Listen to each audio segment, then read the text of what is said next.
President নির্বাচিত হলে ২৪ ঘন্টার মধ্যে ইউক্রেনে শান্তি ফেরানোর প্রতিশ্রুতি দিয়েছিলেন ডোনাল্ড ট্রাম্প। রিপাবলিকান নেতার ক্ষমতা গ্রহণে বাকি আরও ২ মাসের বেশি সময়। তবে এর আগেই আশার আলো হিসেবে ধরা দিয়েছেন ভ্লাদিমির পুতিন। নবনির্বাচিত মার্কিন প্রেসিডেন্টকে অভিনন্দন জানিয়েছেন রুশ প্রেসিডেন্ট। রাশিয়ার শহর সোচিতে এক অনুষ্ঠানে পুতিন জানান, যুক্তরাষ্ট্রের সঙ্গে আলোচনায় বসতে প্রস্তুত রাশিয়া। ট্রাম্পের দাবিকে গুরুত্ব সহকারে দেখার আহ্বানও জানিয়েছেন রাশিয়ার প্রেসিডেন্ট। Во-первых, я вам могу сказать, его поведение в момент покушения на его жизнь, я не знаю, но на меня произвело это впечатление. Он мужественный человек оказался.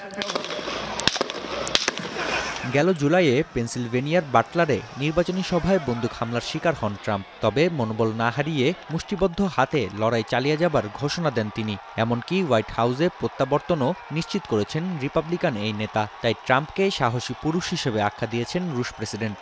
В поднятой руке и в призыве бороться за их общие идеалы. Дело не только в этом. Хотя это, конечно, знаете, на драйве, на таком. এদিকে ক্যাবিনেট গঠনের কাজ শুরু করে ফেলেছেন ডোনাল্ড ট্রাম্প। হোয়াইট হাউসের চিফ অফ স্টাফ হিসেবে সুজি ওয়াইলসকে মনোনীত করেছেন নবনির্বাচিত মার্কিন প্রেসিডেন্ট। দায়িত্ব গ্রহণের মাধ্যমে প্রথম নারী হিসেবে এ পদে বসতে যাচ্ছেন তিনি। ডোনাল্ড ট্রাম্পের নির্বাচনী প্রচারণায় জ্যেষ্ঠ উপদেষ্টার দায়িত্ব পালন করেছিলেন সুজি। এদিকে শান্তিপূর্ণভাবে ক্ষমতা হস্তান্তরের প্রস্তুতি নিচ্ছে বাইডেন প্রশাসন। হোয়াইট হাউসের মুখপাত্র জানান, গেল জুলাইয়ে প্রেসিডেন্ট প্রার্থিতা প্রত্যাহারের বিষয়ে অনুশোচনায় ভুগছেন না বর্তমান প্রেসিডেন্ট।